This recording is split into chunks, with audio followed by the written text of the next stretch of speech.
Sean todas, todos y todes bienvenidos a una nueva edición de Algo de Arte, un podcast en el que vamos a charlar sobre temas de historia del arte, biografía de artistas y otras cosas que vayan surgiendo. Mi nombre es Florencia Pena y me pueden buscar en Instagram como mflorpe y también les invito a que sigan a Radio Hashtag en todas sus redes, Facebook, Twitter, Instagram y Spotify y YouTube, donde pueden escuchar este podcast que sale primero que nada en la web de Radio Hashtag los martes a las 18 horas. También recuerden que si tienen un podcast, un programa de radio o les gusta escribir o hacer notas, pueden comunicarse con los chicos de Radio Hashtag que como ya me dieron el espacio a mí, se los pueden dar a ustedes. Ahora sí, comencemos. ¿Cómo andan? ¿Todo bien? Bueno, venimos de podcasts distintos, de debates, de cositas, que me gustan tanto, pero bueno, vamos a volver un poco a el origen y hoy les traigo un movimiento para analizar. Es un poco complejo este movimiento, ¿por qué? Porque es un poquito abierto, no sé cómo describirlo, sí, es como amplio, pero vamos a ir pasito a pasito, yo los voy a ir guiando, espero que se me entienda. Sepan disculpar los que saben más del tema y yo si digo alguna burrada, como siempre digo, pueden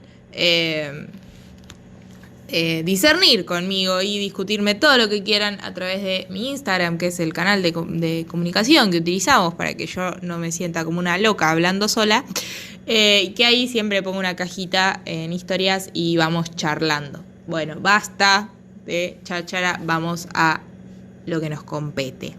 ¿Qué traigo hoy? Bueno, el simbolismo. Ya venía haciendo la mague, varios podcasts anteriores, de que les iba a traer el simbolismo. Bueno, hoy se los traje, señoras y señores. ¿Por qué veníamos haciendo la mague? Bueno, porque veníamos viendo un par de artistas que se tuvieron una formación simbolista, ¿no? Como Piet Mondrian. Entonces, bueno, vamos a hablar propiamente del tema. ¿Qué es el simbolismo?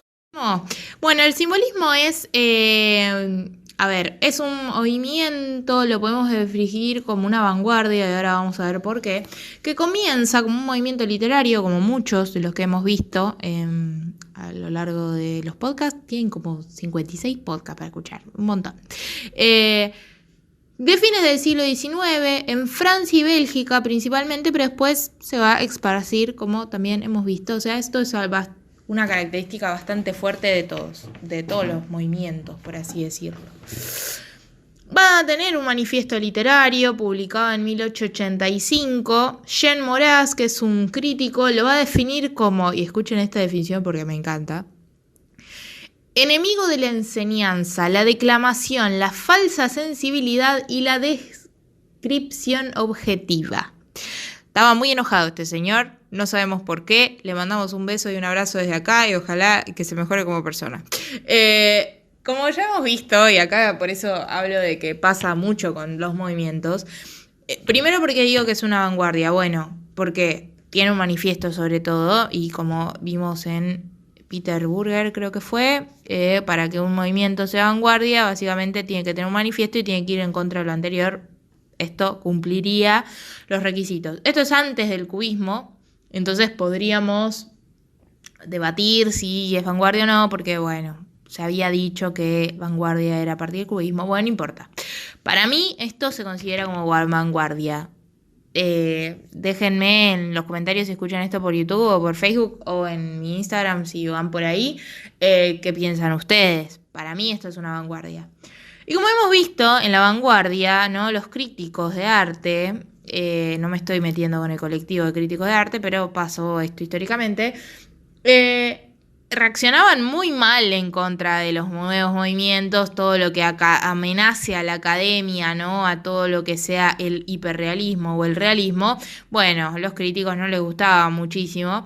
De hecho, tenemos movimientos como el fauvismo, que va a ser nombrado a partir de la reacción de un crítico, ¿no? O sea, alguien va a decir que van a aparecer como fieras usando el color de manera despectiva y se va a tomar ese nombre, se va a hacer una reapropiación y desde un lugar identitario. Bueno, con el simbolismo también, este señor estaba enojadísimo con esta gente que no hacía ningún mal a nadie. Yo no he escuchado gente tan enojada con el futurismo que planteaban una guerra para higienizar el mundo. Pero bueno, este señor estaba enojadísimo con esto y dijo esta crítica, ¿no? Que nos regaló esta joyita, ¿no? Porque yo, una persona tan enojada con el campo del arte, me encanta.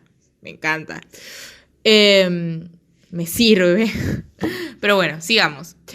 Para que entiendan un poco más, ¿no? A qué estaba criticando, por qué decía que era una falsa sensibilidad o un enemigo de la enseñanza. Me encanta lo pasional que es este hombre, pero bueno, sigamos. Para los simbolistas, el mundo es un misterio, ¿no? Es como la versión esotérica del campo del arte. Por descifrar, ¿no? Como ellos, esta idea de que tienen que descifrar una verdad más grande. Y que el poeta, o el artista, en nuestro caso, porque en nuestro caso, en mi caso diría, pero bueno, no importa. Estoy dispersa hoy, sepan disculpar, se hace lo que se puede. Tienen otros podcasts si quieren en los que parezco más serena. El poeta debe dar para ello, ¿no? Trazar las correspondencias ocultas que unen los objetos sensibles. Por esto yo insisto en el carácter esotérico del simbolismo, ¿no? Ya con el nombre, ¿no? Nos podíamos dar una idea de que venía por ese lado.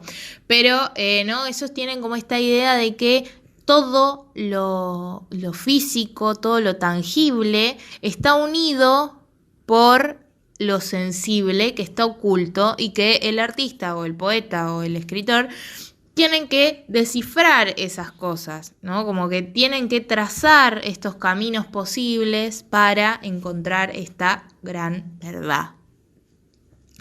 Rimbaud, uno de los artistas, que va a ser músico en este caso, va a establecer una correspondencia, ¿no? Una simbiosis, se podría decir, ¿no? Una correlación entre las vocales y los colores en su soneto Vocales, se va a llamar, ¿no? Y ahora para esto va a ser esencial esta palabra, que si están estudiando simbolismo, se me quedan con esta palabra, que es la sinestesia. ¿Qué es la sinestesia? Bueno, la sinestesia es una teoría que lo que indica es que hay cosas que pueden coexistir, que pueden habitar en paralelo y que muchas se responden y un poco no se sabe muy bien por qué. Ejemplo, la música con las letras, los colores con los números, los colores con ciertas notas musicales, ¿no? Ahora, si andan por el ámbito de TikTok, también tengo TikTok, me pueden buscar por ahí. Si andan por el ámbito de TikTok, han visto mucho eso de pensar en una vocal azul y por qué es la O, creo que es, ¿no? Bueno, todo eso es en base de la sinestesia, ¿no? La sinestesia es esta teoría que aplica que hay una correlación directa entre ciertas cosas de lo sensible, ¿no? Y que tienen que ver más con una percepción que con las cosas más rígidas, ¿no? Más del mundo de la lógica, más de las exactas, como pueden ser los números, las letras, ¿no? Entonces esta cosa entre la música, los colores, el alfabeto, los números, ¿no? Por eso este músico que dice que hay una relación entre las vocales y los colores y tiene un soneto que se llama Vocales. Un artista que vamos a ver mucho utilizar el tema de la sinestesia y pulir esta teoría va a ser Kandinsky. ¿Hicimos un podcast de Kandinsky? ¡Qué duda! ¡Qué mal si no lo hicimos! Porque acá se lo alaba, ¿no? Muy, muy fanática, pero bueno, él va a utilizar muchísimo esta idea de la sinestesia, ¿no? En sus composiciones. Entonces, bueno, él establece esta correspondencia y para los simbolistas esto va a tener un peso. Y lo mismo que va a tener un peso el tema del color. Pero no me quiero adelantar, vamos por partes. Para 1880, ¿no? Yo les dije que esto había empezado en siglo XIX y que para el 85 tenían un manifiesto. Bueno, para el 80 más o menos, el movimiento había atraído a toda una generación de jóvenes escritores cansados de los movimientos realistas. Y de acá te decimos Same, hermano. Same. ¿Por qué? Porque básicamente el simbolismo va a ir en contra de un realismo, del realismo y del naturalismo del que se venía acostumbrado en la época, ¿no? Estamos en como que hasta esta época lo más arbitrario que había pasado era el romanticismo, que igual era un realismo con mitología, y ahora vamos a ver en un montón de cosas que se conectan con el romanticismo.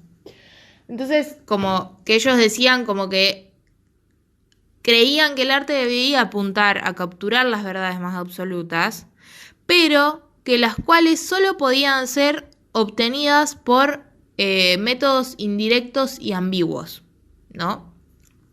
Es una contradicción andante lo que acabo de decir, pero esto es lo que decía esta gente, de que había una verdad absoluta que había que capturar, pero que para eso había que ser indirecto y ambiguo, ¿no? Como una suerte de idea de engañar al destino, o por lo menos a mí me huele que va por ese lado.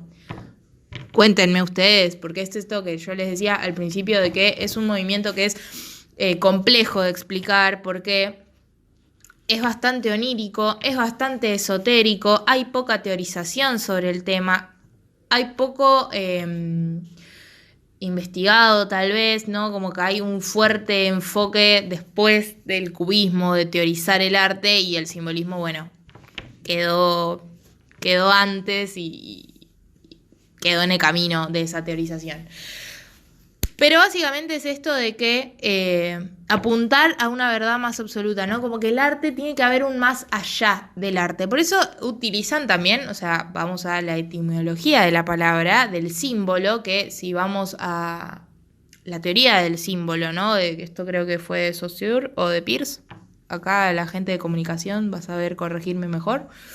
Que el símbolo, creo que esto lo define Eco igual, pero más o menos esa corriente, es algo que representa a algo que, o sea, es algo que está en el lugar de otra cosa que no está, ¿no? Es algo que qué difícil, ¿en qué me acabo de meter? Bueno, es algo que representa a otra cosa, ¿no? O sea, si yo tengo algo que no está, ¿no? Como algo que está en su lugar de otra cosa y hace referencia a esa cosa. ¿Se entendió? No me estoy entendiendo sola. Bueno. Saben que me di cuenta que tengo un montón de muletillas y el se entendió es una, pero bueno, estoy hablando sola, así que nadie acá me puede contestar. Entonces, si yo estoy hablando de que hay una verdad más grande, el simbolismo lo que va a hacer es por métodos ambiguos, ¿no? Como dándole una suerte de sentido a esto que decían. Si tenemos métodos ambiguos y son indirectos, y estamos hablando de un símbolo que representa algo que no está, y lo que estamos buscando es una verdad, entonces el simbolismo lo que va a tratar de representar, y acá estoy así parafraseando y me pueden corregir, el simbolismo lo que va a representar es esa verdad que no está, y a través de esa representación es cómo va a llegar a esa verdad que no está. ¿Se entendió? O sea, yo sé que hay una verdad más grande. Yo no sé cuál es esa verdad. Necesito llegar a esa, pero no puedo llegar directamente. Tiene que ser un método ambiguo e indirecto. Entonces, tengo un símbolo. Un símbolo es algo que representa a otra cosa que no está. Ese símbolo va a ser la verdad, ¿no? Entonces, yo utilizo el símbolo de la verdad para llegar a la verdad. ¿Está? ¿Es muy complejo? Bueno, básicamente esto es lo que van a hacer. Para llegar a esa verdad, y acá es donde tenemos como mucho una cosa que va a ser como para mí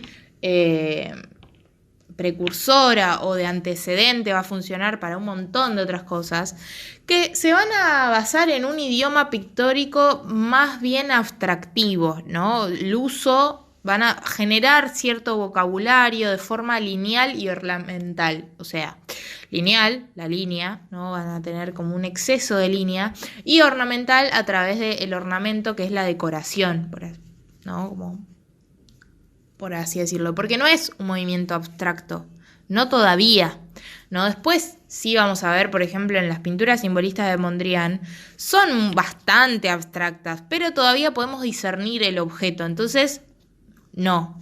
Pero va a ser una fuerte, ¿cómo se dice? Un fuerte antecedente de la abstracción o del expresionismo abstracto o de la no figuración. Y el tema del ornamento, y acá es donde yo decía que se chocaba bastante con el romanticismo. ¿Por qué? Porque van a tener, al igual que el romanticismo, su interés va a ser pintar lo subjetivo. Si nos ponemos a pensar del romanticismo, lo que planteaban ellos era una inversión a la fórmula platónica, ¿no? Volvemos para atrás, ¿no? Perdón, esto lo hago siempre, pero siento que a veces, si no, estoy dando por sentado cosas que ustedes no tienen por qué saber, y tal vez alguien que escuche este podcast y no estudia historia del arte, porque no es necesario, no entiende nada y no quiero dejar a nadie afuera. Entonces vuelvo un poquito para atrás. Si pensamos en el Renacimiento, ¿no? En el 480, en Miguel Ángel, las Tortugas Ninjas, toda la bola, hay, ¿no? Como un traer la cultura griega. En la cultura griega predominaba sobre todo las ideas platónicas en las cuales se concebía la razón por sobre la sensibilidad, ¿no?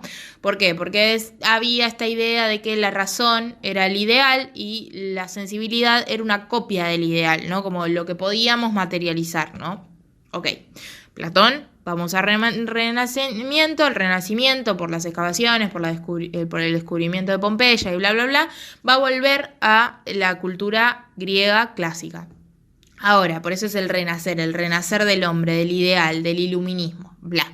Ahora, en el romanticismo, lo que se va a plantear es una inversión de esa fórmula, que la sensibilidad prevalezca por sobre la razón.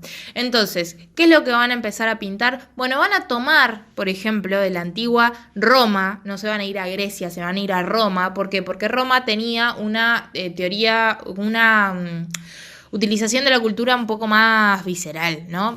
Tenían el tema de Dionisio, el tema de la jarana, la joda, ¿no?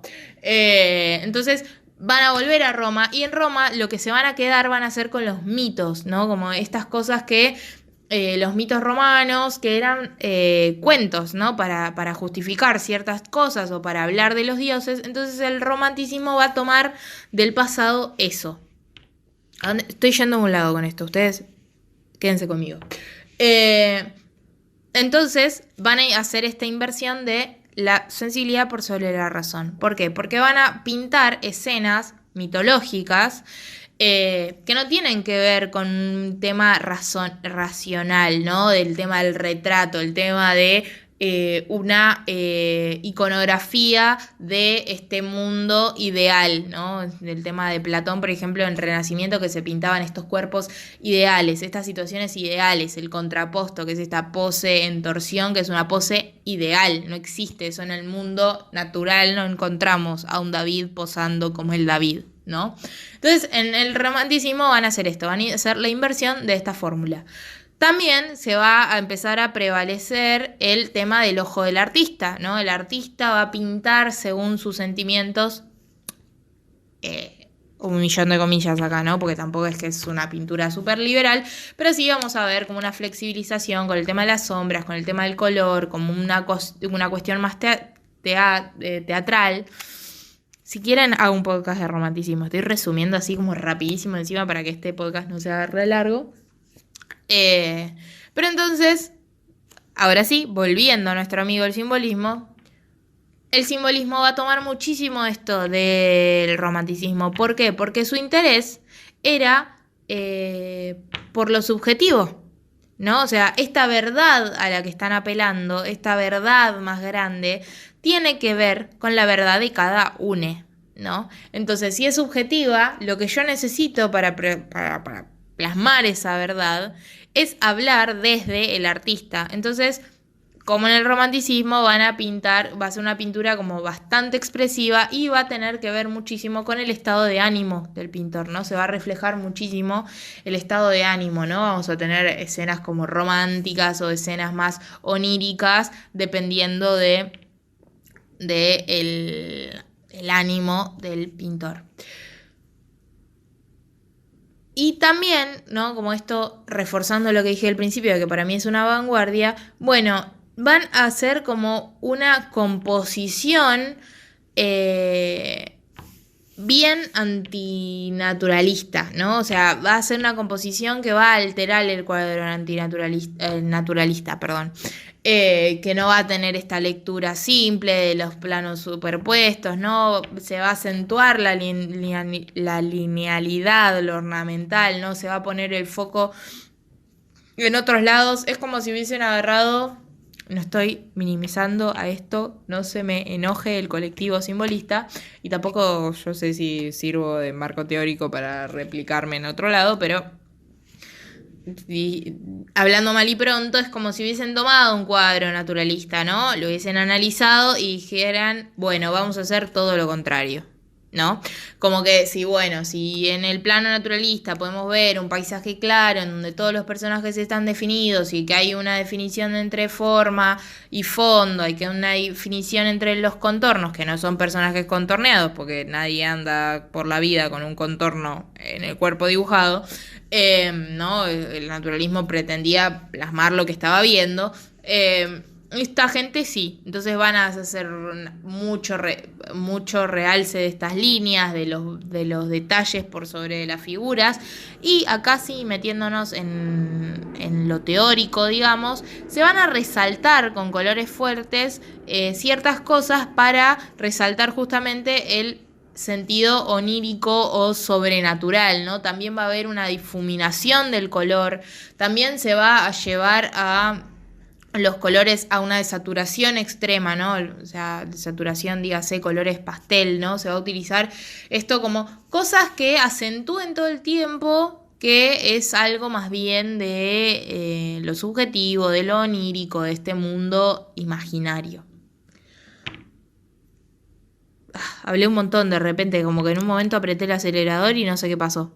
No sé qué mucho más decirles del simbolismo, más que vean obra, que es siempre la bajada de línea desde este podcast, que vean obra, por favor, porque es muchísimo más fácil explicar si ustedes más o menos tienen una idea de lo que les estoy hablando. Dos cositas, ¿no? Además del color, también va a haber colores que van a remitir a algo más grande, y esto no va a surgir del simbolismo, sino que el simbolismo lo va a rescatar. ¿De dónde? Bueno, básicamente de la Edad Media, ¿no? En esta época en la que se pintaba básicamente para la iglesia, el simbolismo va a rescatar ciertos temas con el color que van a funcionar de símbolo. ¿Qué colores principalmente? El azul y el dorado, que en la pintura religiosa, digamos, los dos remiten a una divinidad, ¿no? El azul y el dorado tienen que ver como con algo más grande, que es a lo que apunta el simbolismo en definitiva, ¿no? Como apuntar a algo, a lo divino. Por eso yo les digo como que para mí es como lo esotérico dentro de la historia del arte occidental. El simbolismo es la parte esotérica. Muchos artistas van a tener formación simbólica, y si yo les hablo de azul y si les hablo de dorado y no se les viene cierta persona a la cabeza, es porque tal vez no la conocen, ¿no? Gustav Klimt, ¿no? La pintura El beso, ¿no? Por excelencia de Gustav Klimt, una pintura básicamente dorada, y ahí denota mucho de la formación de Klimt del simbolismo. Creo que salieron como muchos posibles temas para futuros podcasts, ¿no? ¿no? Podemos hablar de Klimt, podemos hablar del romanticismo, no sé qué más. Bueno, también si lo pensamos en Argentina, Sul Solar, o sea, Sul Solar es por excelencia, o sea, es como un simbolista acrónico, ¿no? Como que perdido en el tiempo. Pero bueno, no sé qué más contarles de este tema. Espero que haya quedado claro, espero que les sirva de algo. Me encanta, por favor, que me manden cuándo escuchan este podcast, en qué circunstancia, para qué lo escuchan, si tiene un para qué. Recuerden que tienen playlists hechas tanto en Spotify como en YouTube. Tienen los dos links en mi perfil, y si no, los buscan como Algo de Arte en YouTube y en Spotify, que les tiene que salir. Nada, tienen ahí un montón de podcasts para escucharme hablar largo y tendido. Creo que hablé muy rápido hoy, perdón. En un momento apreté ahí el acelerador y no paré. Pero quería no quería desviarme tanto, capaz hablando rápido pensé que me iba a desviar menos. En realidad les estoy mandando como más información en más cantidad. Exponentes del simbolismo básicamente lo vamos a tener a Gustave Moreau y a Pierre Bonnard, o sea, dos franceses en este caso. Son como los más referentes, pero también, nada, tienen a Klimt, tienen a Mondrian, hay un montón de artistas más simbolistas. Hoy yo no les traje artistas tanto porque me parecía que era un movimiento bastante complejo de explicar, sobre todo por esto de que hay poca teorización, entonces se complica y es bastante, la parte teórica que hay es bastante abierta y ambigua, que es lo que ellos decían que tenía que ser para encontrar la verdad, así que son coherentes por lo menos. Nada, eso, compartan este podcast a alguien que pueda llegar a gustarle, que eso a mí me ayuda un montón para que cada vez seamos más en esta bella comunidad. Síganme en Instagram si tienen ganas, ahí pueden encontrar más de este tipo de contenido y también nada, charlamos ahí, que me encanta tener algún mínimo de feedback para no sentir que soy una loca hablando sola. Tienen las playlists, suscribirse al canal de YouTube también siempre ayuda y seguir en Spotify. Gracias por acompañar hasta acá y por bancar este podcast. Y nada, eso, déjenme saber de qué quieren que hablemos en los otros podcasts, si les sirvió, si les gustó, si están de acuerdo, si no están de acuerdo. Todos los comentarios siempre son más que bienvenidos. Y nos encontramos en la próxima edición. Chau, chau.